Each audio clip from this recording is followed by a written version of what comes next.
कल एक लड़के से मुलाकात हुई जो एक होटल से उठाया गया था। इसको इस वक्त जेल में मुंतकिल किया गया जिस वक्त साद रिजवी और तहरीक लब्बैक पाकिस्तान की बाकी क़यादत को कैप्चर करके हिरासत में लिया गया। दौरान जेल इसकी तहरीक लब्बैक पाकिस्तान की क़यादत के अमीर से मुलाकात हुई। क़यादत से इसकी क्या गुफ्तगू हुई, तहरीक लब्बैक की क़यादत में से किसके साथ इस लड़के की मुलाकात हुई, क़यादत का जज्बा कैसा था और इसका अपना जज्बा कैसा है, ये आज की इस वीडियो में आप लोगों को तफसील के साथ बताऊंगा। लेकिन वीडियो शुरू करने से पहले आप लोगों से यही गुजारिश है कि वीडियो को लाइक करें, चैनल को सब्सक्राइब करें ताकि हमारी हर नई आने वाली वीडियो आप लोगों को बर वक्त मिलती रहे। इसको ये इल्ज़ाम लगाकर जेल में डाला गया कि इसके साथियों ने मरीदके में एक पुलिस एहलकार को तशद्दुद का निशाना बनाया है। हालांकि वो लड़का लब्बैक का नहीं था। वो कहता है कि मेरी उम्र अभी 17 साल थी, मुझे जेल भेज दिया गया, मेरा जिस्मानी रिमांड लिया गया, मुझे थाने लाया गया, वहाँ हमें कान पकड़ा कर मारते, हमारी उंगलियों में छड़ी को फंसा कर दबाते और कहते कि करो इतराफ़ के तुमने पुलिस वाले को मारा है। फिर जब हमारी पेशी का वक्त आया तो हमें अदालत ले जाकर गाड़ी में ही बैठाए रखते।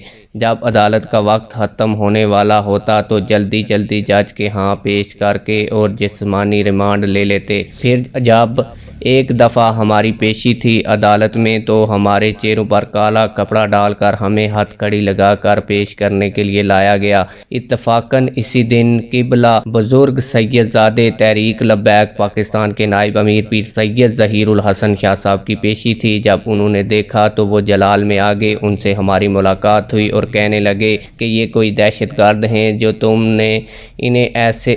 इन्हें ऐसे लाए हो। कहता है कि जब हमने शाह जी का चेहरा देखा तो हमारे हौसले फिर दोबारा जवां हो गए और मन ही मन सोचा कि जब ये सैयदजादे इतनी ज़ईफ़ उम्र में भी इतना दलेर हैं तो तुम तो अभी जवान हो। मजीद इसका कहना था कि हमें मारते और कहते कि अब लगाओ लब्बैक का नारा। वो कहता है कि मैं तहरीक का नहीं था लेकिन मैं खड़ा हुआ और कहा कि मैं लगाता हूँ लब्बैक का नारा। ये नारा किसी की ज़ाती जागीर तो नहीं, ये रसूलुल्लाह सल्लल्लाहु अलैहि वसल्लम का नारा है। मैं लगाऊंगा, मुझे मार कर मेरी लाश मेरे घर भेज देना और कहना कि तुम्हारा बेटा नारे लगाते मर गया। मैंने इसे पूछा कि आप तो लब्बैक के कारकुन भी नहीं थे, कभी गए भी नहीं किसी जलसे में, लेकिन फिर भी ये सब क्यों किया आपके साथ? इसने कहा कि ये मुझे भी नहीं पता, लेकिन मैं जेल जाने से पहले एक आम आदमी था। अब मेरे घर वाले सब लब्बैक के साथ हैं। मुझे दोबारा क्या 1000 बार भी लेके जाएं तो हर बार यही कहूँगा कि सितमगर दरा हुनर आजमाएं, तू तीर आजमा हम जिगर आजमाएं।